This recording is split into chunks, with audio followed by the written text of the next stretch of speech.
fractions. Cool. I think we got some homework, yes? Got some homework. We got a question that came in. And we have a lot of these kind of questions, so. Right. So this question is about fractions. We're going to go over the board and take a look. Sounds good. Many students, and I don't care if you're in elementary school, middle school, or high school, or even college, we all struggle with fractions. So what I thought we would do is take a look at a problem that came in on fractions. This problem said 1/4 is equal to some value minus 1/3. And the question is, what would be in that box that would make that equation equivalent? So when I look at this, literally what I think of is, normally what I want to do is I want to get what I don't know on one side of the equation by itself. And I tend to move everything to the other side. So here I notice I have a minus 1/3 on the right-hand side, and I think I'm going to move it to the left-hand side. And the way we do that is, because that's minus 1/3, we do the opposite operation, which is addition. So I am going to add 1/3, and I'm going to do that to both sides to keep my equation balanced. And when I do that, some students like to write a line straight down. I'm going to leave my box here. Minus 1/3 and 1/3 are opposite places on a number line. One's on the left-hand side, one's on the right-hand side. They cancel each other out. So in essence, this becomes 0. And we won't write anything, but they cancel each other out.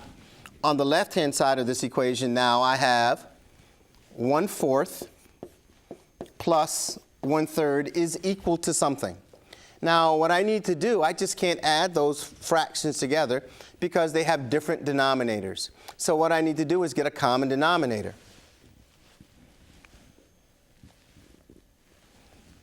And what I'm looking for is a multiple of 3 and 4 that they both go into. And my common denominator that they will both go into is, if I take a look at 3, I can go 3, 6, 9, 12. I can go 4, 8, 12. The first number that they both have in common is 12. And I'm going to use that as my common denominator.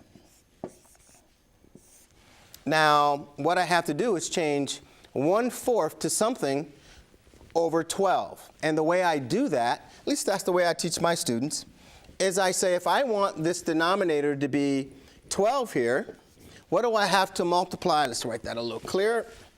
If I want that to be 12, what do I have to multiply the 4 by to get 12? And my students will tell me 3. So I'm going to multiply 4 by 3. That will give me 12. At the same time, if I multiply the denominator by that number, I also have to multiply the numerator by that number. Now, 3 times 1 is 3. So 1/4 is the same as 3/12. I need to do the same thing for 1/3. What number am I going to multiply 3 by to get 12? My students will tell me a 4. And whatever I multiply the denominator by, I also have to multiply the numerator by. And the reason why I'm doing that is I'm in essence multiplying it by 1. And I can get away with multiplying a numerator and the denominator by different numbers because it's really just multiplying it by 1.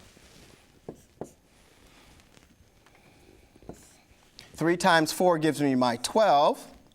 Now, 1 times 4, I'm just going 1 times 4, and I get 4.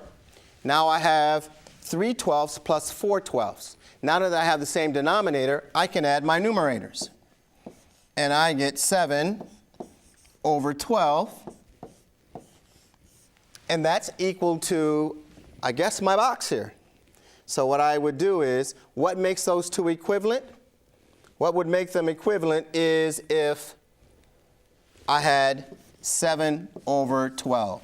So 1/4 is equal to 7/12 minus 1/3. Fractions are really tricky, so you need to really work on them. And if you have any questions with them, please send them into the show.